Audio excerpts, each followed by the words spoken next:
ओम शांति। हाणे ॿ मिंट बाबा खे यादि कंदासीं। पंहिंजे पाण खे आत्मा सम्झो। मां आत्मा भ्रिकुटी जे विच में वेठी आहियां।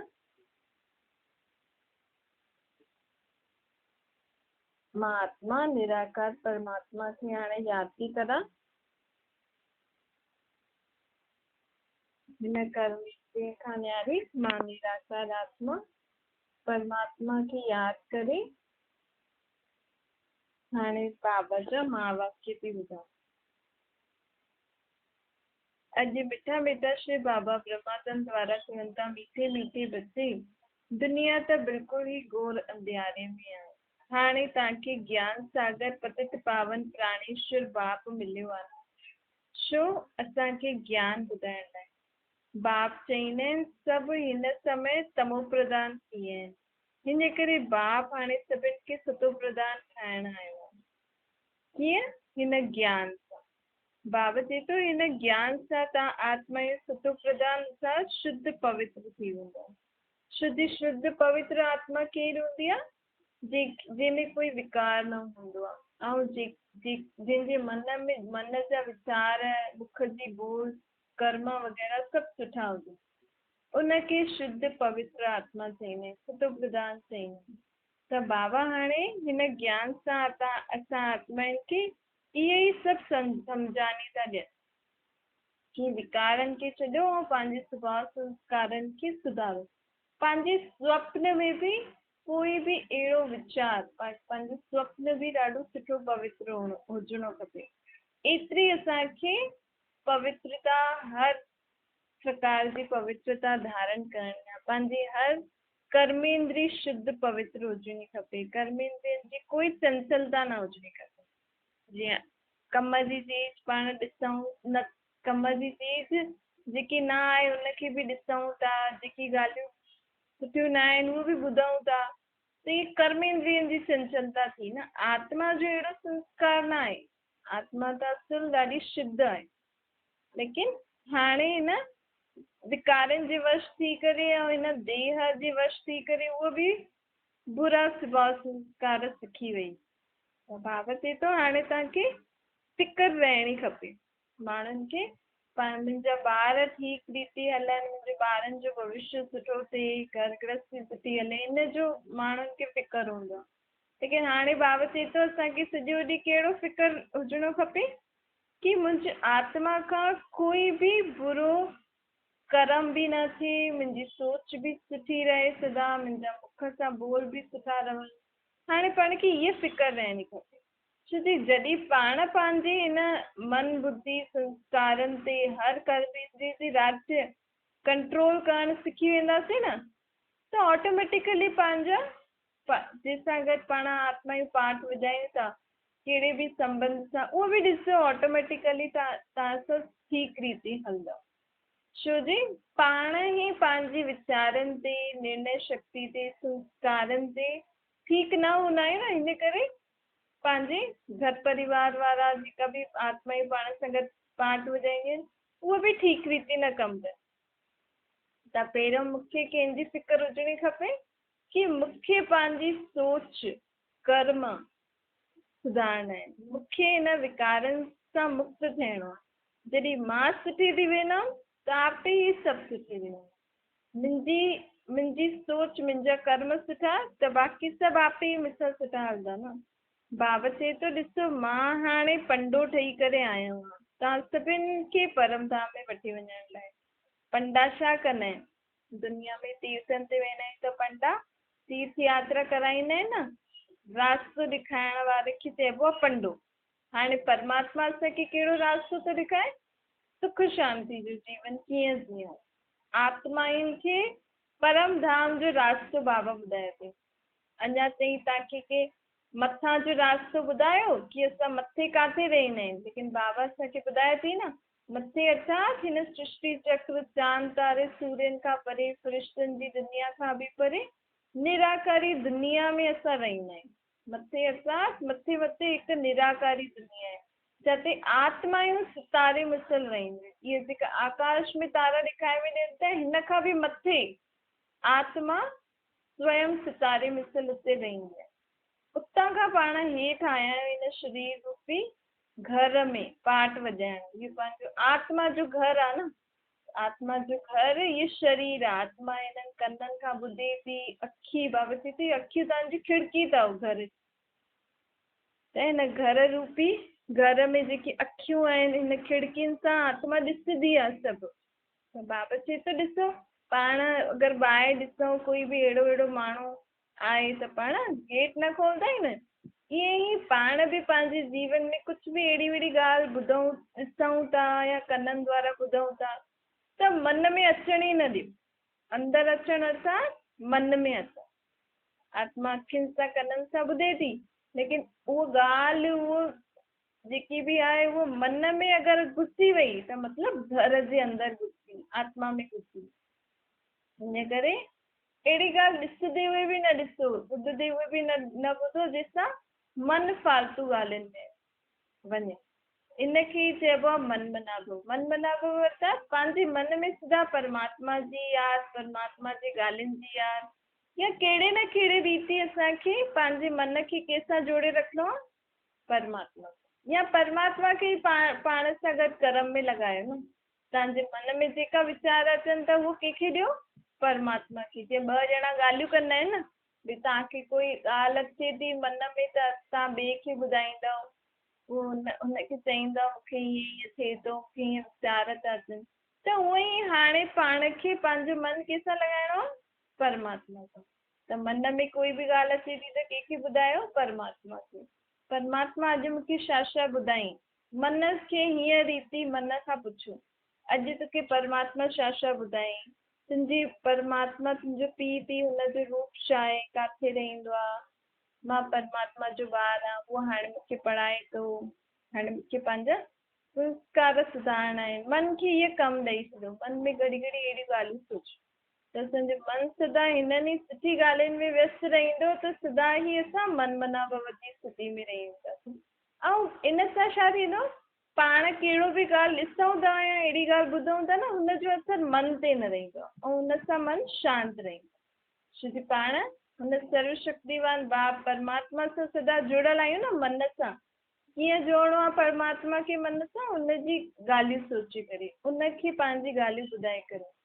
त बाबा चवनि था पोइ तव्हांजे जीवन में कोई बि ॻाल्हि ईंदी त तव्हां हुन समय तव्हांजो मन अशांत न थींदो, हुन समय तव्हांजो मन हलचल में न ईंदो, हुन समय तव्हांजो मन दुखी न थींदो।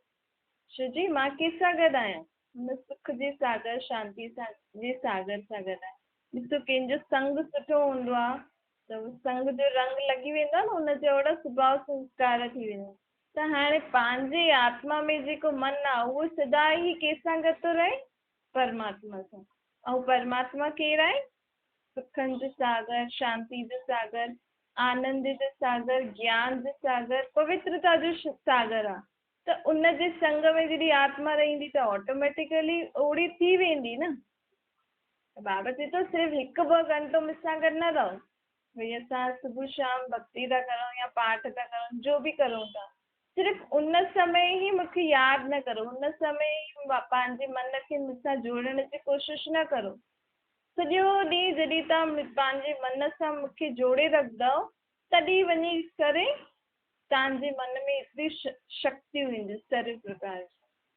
त इहे बसि हिकु ई त कमु करिणो आहे बसि। त बाबा इहे थोरी थो चए त जंगलनि में वञी करे सभिनि खे छॾे करे या कंहिं कोठी में वेही करे पंहिंजो मन ॾिसां लॻाए, भई मां कंहिंखे ॾिसंदमि ई न, ॿुधंदमि ई न, हाणे मां सिर्फ़ु परमात्मा सां गॾु ई वेठी आहियां, हुन सां ॻाल्हायां थी, हुनजो ज्ञान ॿुधां थी, हुनखे यादि थी करां, पंहिंजी आत्मा में शक्ति थी भरां। ईअं न करिणो आहे। बाबा खे कर्म योगी ॿार खपे।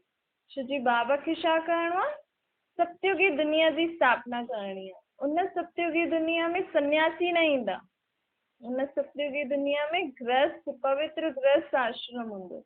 दुनिया बि हलंदी, धंधा बि थींदा, पढ़ाई बि थींदी, घर गृहस्थी बि हलंदी, लेकिन शुद्ध पवित्र हूंदी। त बाबा खे हाणे असांखे चए थो कि तव्हां कर्म कंदे हुए मूंखे यादि करो। तव्हां रोटी था ठाहियो, धंधो था करो त मूंसां गॾु करो, मूंखे यादि करे करो। जीअं तव्हां सां गॾु कोई रोटी ठाहे थो त तव्हां हुन सां ॻाल्हाईंदव कंदव, पुछंदव कंदव। ईअं रीति हाणे मन ई मन में मूंखे बि पाण सां गॾु विहारे छॾियो, मूंखे बि पाण सां गॾु चओ कि हलो असां रोटी था ठाहियूं, हाणे ईअं था करूं।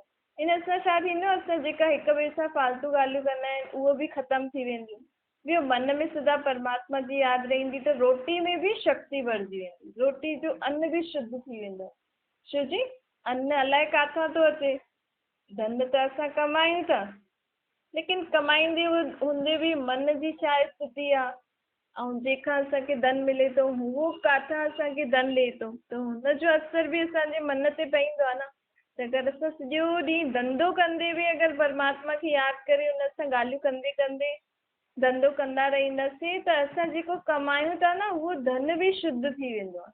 ऐं रोटी ठाहिण वारो अगरि हुनखे यादि कंदो त उहो अन्न बि शुद्ध थी वेंदो, ऐं पोइ खाइण वारे ऑटोमेटिकली हुनजो मन शुद्ध थी वेंदो, ऑटोमेटिकली पंहिंजा ॿार बि सुधरी वेंदा।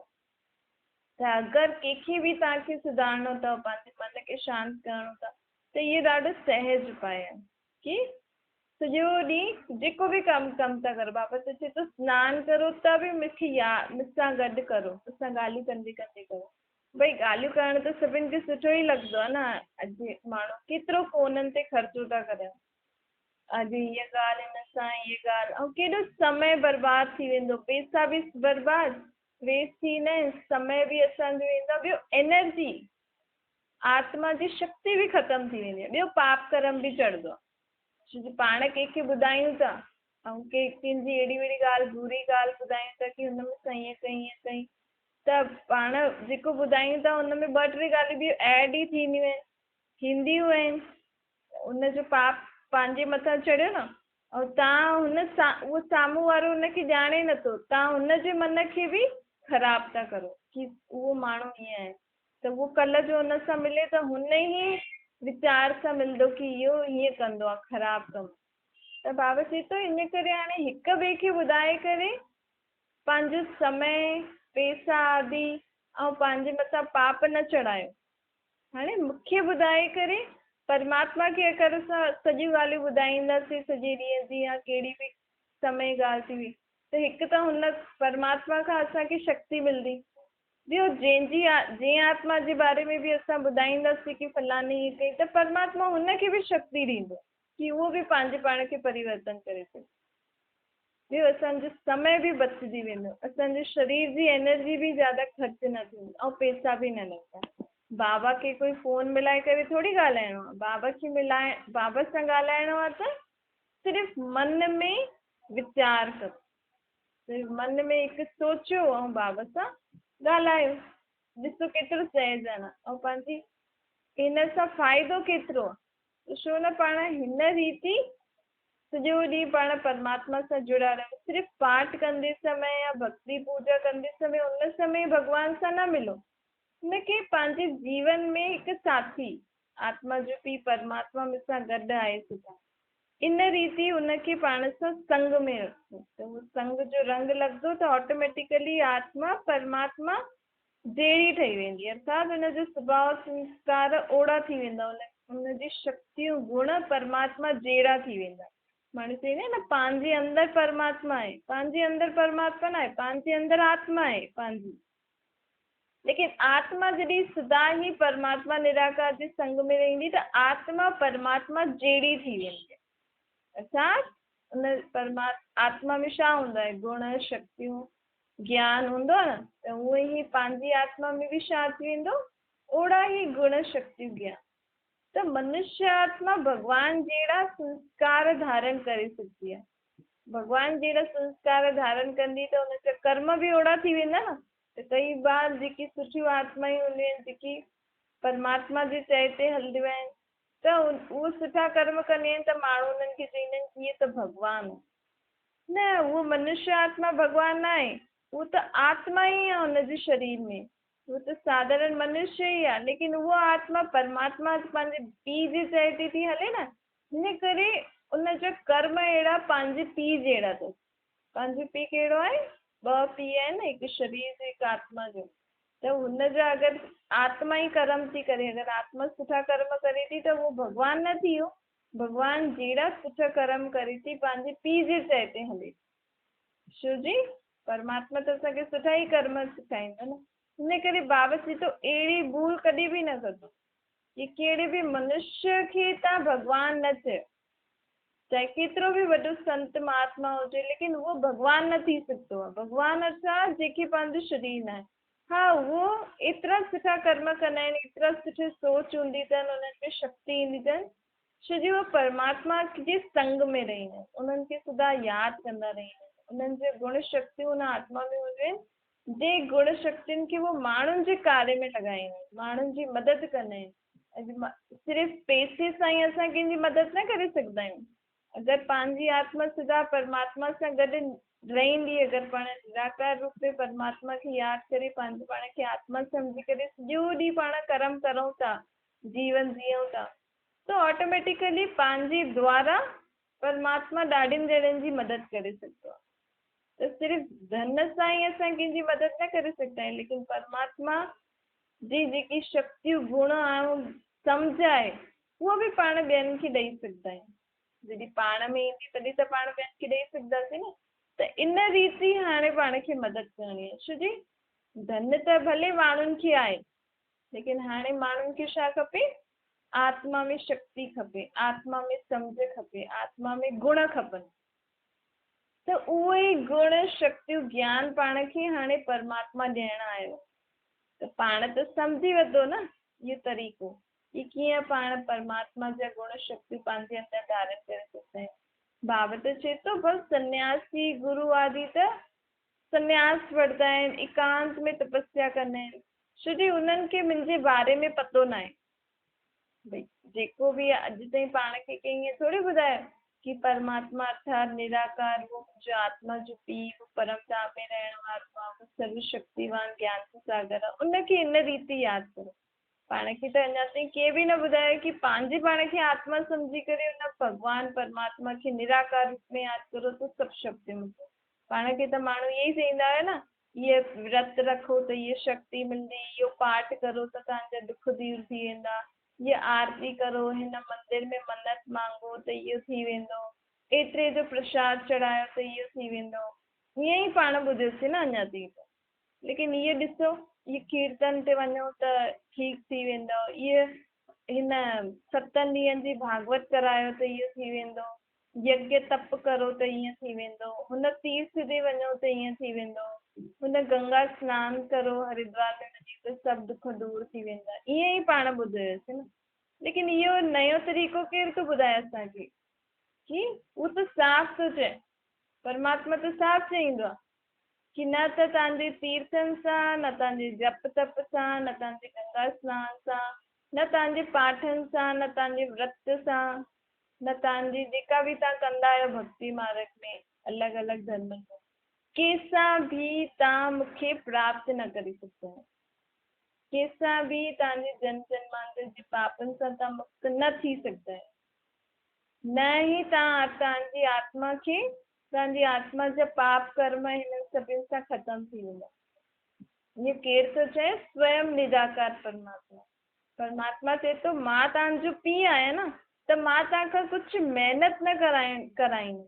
मां तव्हांखे हीअं महिनत जो भक्ति मार्ग में महिनत कंदा आहियूं न, असां पैसो बि ख़र्चु कंदा आहियूं, महिनत बि कंदा आहियूं, शरीर खे बि तकलीफ़ ॾींदी। बाबा चए थो मां पंहिंजे ॿारनि खे इन तकलीफ़नि सां मां उन्हनि खे कोई वरतो या शक्ति व गुण न ॾींदमि। जॾहिं मुंहिंजो ॿारु मूंखे पंहिंजे पीउ जे संबंध सां यादि कंदो, मूंखे मुंहिंजे असली रूप में यादि कंदो, ख़ुदि खे आत्मा सम्झी करे, तॾहिं ई मां हुनखे पंहिंजी सभु शक्तियूं गुण ऐं सम्झ ॾींदमि, ऐं तॾहिं ई हुनजो जन्म जन्मांतर जा पाप सां उहो मुक्त थी सघंदो। तॾहिं ई हुन में सभु प्राप्ति अची वेंदी, सभु हुनजी इच्छाऊं पूरी थी वेंदियूं जेकी उहो चाहींदो आहे। ॾिसो पाण भक्ति मार्ग में छा कंदा हुआसीं, ऐं भॻवानु छा थो चए थो कि मूंखे पहिरियों त तव्हां ख़ुदि खे पहचानो कि तव्हां केरु आहियो, ऐं तव्हांजे अंदरि कंहिंखे सुख शांती खपे, कंहिंखे प्राप्ति खपे, कंहिंखे मन में इच्छा आहे, त पहिरियों त पंहिंजी आत्मा खे पहचानो कि मुंहिंजी आत्मा में जेको मन आहे उनखे सभु कुझु इहो खपे। मां आत्मा ई हुन भॻवान परमात्मा खे यादि थी करां, हुनजो रूप निराकार आहे, उहो मुंहिंजो आत्मा जो पीउ आहे। इन रीति इन सम्झ सां जॾहिं असां यादि कंदासीं न, तॾहिं परमात्मा चए थो तव्हांजा सभु दुख दूर थी वेंदा, तव्हांजी सभु मनोकामना पूरी थी वेंदी, तव्हांजे सभु पिछले जन्मनि जा पाप कर्म मुक्त थी वेंदा, तव्हां सभु सर्वशक्तिवान सर्व गुणवान, तव्हां सभु प्रकार जी सम्झ अची वेंदी। केतिरो सहज तरीक़ो आहे न। हुनजे लाइ असां भक्ति द्वापर युग खां केॾी महिनत कंदा आया आहियासीं। द्वापर युग में माण्हू घर आदि छॾे करे जंगलनि में तप आदि कंदा हुया, केॾा शास्त्र आदि, केॾा तीर्थनि ते केॾी पैदल पैदल वेंदा हुया, ख़ुदि खे ई ख़तमु कंदा हुया। काशी में कंदा हुया न, ख़ुदि जी बलि था चढ़ाइनि। लेकिन मनुष्य आत्मा भगवान खे कॾहिं बि इन रीति प्राप्त न करे सघंदी आहे। भगवान चए थो कि मां तव्हांजो पीउ आहियां त मां तव्हांखे ॾाढी सहज रीति, जीअं माउ पीउ ॿारनि से महिनत थोरी कराईंदा आहिनि कि पहिरियों तूं इहो कमु, कोई वॾो ईअं थोरी चईंदा आहिनि कि तूं पहिरियों इहे अॼु सॼो ॾींहुं रोटी न खा, पहिरियों तूं हेॾो पंधु हल, पहिरियों तूं मुंहिंजी आरती उतार, मूंखे भोग लॻाए त मां तुंहिंजो इहो कमु कंदमि। तव्हां चयो कॾहिं पंहिंजे ॿारनि खे ईअं? त पोइ परमात्मा भॻवानु कीअं चई सघंदो आहे? अॼु त माण्हू कोई भोग नथो लॻाए, ईअं ई खाए थो त चईंदा आहिनि कि न न न पहिरियों भोग लॻायो, भॻवानु नाराज़ थी वेंदो, फलानो देवी देवता नाराज़ न थींदो, गुस्सो न करे। ॾिसो भॻवान जे लाइ, देवी देवताउनि जे लाइ केॾी ग़लतफ़हमी आहे न पंहिंजे मन में। पाण हिकु तरफ़ चऊं था तूं माता पिता आहे असांजो, हिकु तरफ़ असां हुनखे कीअं वॾो ऐं पाण खे केॾो नंढो सम्झी करे हुन सां सभु कुझु प्राप्त करणु चाहियूं था। लेकिन बाबा चए थो तव्हां जेतिरो पंहिंजे पाण खे भॻत नंढो सम्झंदो ओतिरो तव्हांखे कुझु बि न मिलंदो। जेतिरो तव्हां मूंखे पंहिंजो पीउ ऐं तव्हां मूंखे पंहिंजो पीउ ऐं ख़ुदि खे ॿार सम्झंदा न, ओतिरो तव्हांखे मुंहिंजो सभु चीजियूं अथव, ओतिरो मुंहिंजी सभु शक्ति गुण तव्हांजी अथव। ॾिसो फ़र्क़ु थी वियो न। ज्ञान में बाबा असांखे छा थो चए ऐं भक्ति में असां छा कंदा आहियूं। हाणे परमात्मा सां असांखे मिलणो आहे, परमात्मा सां सभु प्राप्ति करणियूं आहिनि, त हुनखे पंहिंजे कहिड़े संबंध में यादि करिणो आहे कि उहो मुंहिंजे आत्मा जो पीउ आहे। छा मीठे मीठे स्किल जे ॿारनि छुटी माता पिता बाप दादा जो यादि प्यार गुड मॉर्निंग। रूहानी बाप जी असां सभिनि रूहानी ॿारनि खे नमस्ते। असांजी बि रूहानी माता पिता बाप दादा खे यादि प्यार गुड मॉर्निंग ऐं नमस्ते। वरदान आहे नीरस वातावरण में ख़ुशी जी झलक जो अनुभव कराइण वारा एवर हैप्पी अथव। एवर हैप्पी अर्थात सदा ख़ुशि रहण वारा ॿार, सदा ख़ुशि रहण वारा ॿार जंहिं वटि दुख जी लहर ई न अचे। मतिलबु दुख छा थींदो उन्हनि खे पतो ई न हुजे। दुख जे वातावरण में कुझु सुठो नीरस वातावरण हुजे, कोई ॾाढो डरावनो वातावरण हुजे, लेकिन अहिड़े सभी वातावरण में भी उहा आत्मा सदा ख़ुशि रहंदी। एवर हैप्पी हूंदी न, एवर हैप्पी अर्थात एतिरी ख़ुशि आत्मा कि दुनिया में कहिड़ो बि वायुमंडल हुजे, कुझु बि थींदो हुजे, लेकिन सदा उहा आत्मा अंदर खां ख़ुशि रहंदी आहे। उनजी ख़ुशी खे ॾिसी करे ॿिया बि ख़ुशि थी वेंदा आहिनि। कई बार हूंदो आहे न, दुख जी ॻाल्हि हूंदी आहे ऐं माण्हू खिले त चईंदा आहिनि कि अरे ही त खिले थो, हीअं कीअं, हिनखे त बिल्कुलु फ़र्क़ु ई न पियो अचे, एॾो ॻाल्हि थी वई लेकिन खिले थो। लेकिन उहो खिलणु अलॻि आहे, लेकिन परमात्मा जी यादि में सभु कुझु परमात्मा खे ॾेई करे अंदर ई अंदर आत्मा जॾहिं शांति ऐं सभिनि जे लाइ सुठो सोचे करे अगरि वो इहे ख़ुशी ॾेखारींदी आहे न पंहिंजी, त ॿियनि खे अहिड़ी फीलिंग न ईंदी आहे कि असां एॾा दुखी आहियूं, इहे खिले थो। छो जो उहो अंदरि परमात्मा जी यादि में पंहिंजे लाइ सुठो सोचे करे ख़ुशि रहंदो आहे कि इहे बि इन दुख जी ॻाल्हियुनि खां मुक्त थी वञे, त इहो बि कोई हिसाब किताब हो जो चुकतो थी वियो, इन सम्झ सां ॻाल्हियुनि खे भुलिजी करे सदा ख़ुशि रहो। बाबा चए थो इन रीति ई पाण खे सदा ख़ुशि रहणो आहे। स्लोगन आहे अशरीरी उहो आहे जंहिंजी जेके शरीर जी कोई बि आकर्षण पंहिंजी तरफ़ आकर्षित न करे। भई असां चाहियूं था कि असां हाणे भॻवान खे यादि करूं, परमात्मा खे, ऐं असांखे शरीर में सूर थो थिए। ॾिसो पेर में असांखे अगरि सूर थो थिए ऐं असां भॻवान खे यादि करण जी कोशिशि था करूं त उहो सूर ई बार बार पाण खे खीचंदो न। लेकिन इहो ई कोई असां वटि ॿ चारि महिमान अची वञनि या कोई अहिड़ी ख़ुशी जी ॻाल्हि अची वञे त असां सूर बि भुलिजी वेंदा आहियूं। हिन समय त फटाफट हुननि सां ॻाल्हियूं कंदा आहियूं, खिलंदा आहियूं, वेहींदा आहियूं, सभु कुझु कंदा आहियूं। लेकिन जॾहिं पाठ कंदा आहियूं, भक्ति कंदा आहियूं, भॻवान खे यादि कंदा आहियूं, उन समय छो न असां उहो सूर भुलऊं था? छो जी ओतिरी पाण खे उन सां संबंध जी प्राप्ति पाण न कई आहे न, हुनखे पंहिंजो मञियो ई न आहे कि इहो मुंहिंजो पीउ आहे। त बाबा चए थो जॾहिं तव्हां इन संबंध सां मूंखे यादि कंदव न त तव्हां पंहिंजे शरीर जी सूर बि भुलिजी वेंदव ऐं फटाफट सां पंहिंजे पाण खे आत्मा सम्झी करे परमात्मा खे यादि करणु लॻी वेंदव। त हाणे इन रीति हुन परमात्मा खे पहचानण जे लाइ हुन सां मुंहिंजो छा संबंध आहे, उहो मुंहिंजी निराकार आत्मा जो पीउ आहे। इन रीति हुनखे यादि करो त जॾहिं बि पाण चाहियूं हिन शरीर जे भान खे भुलिजी करे निराकार में थी करे हिन परमात्मा जी यादि में रही सघंदा आहियूं। छा ओम शांति।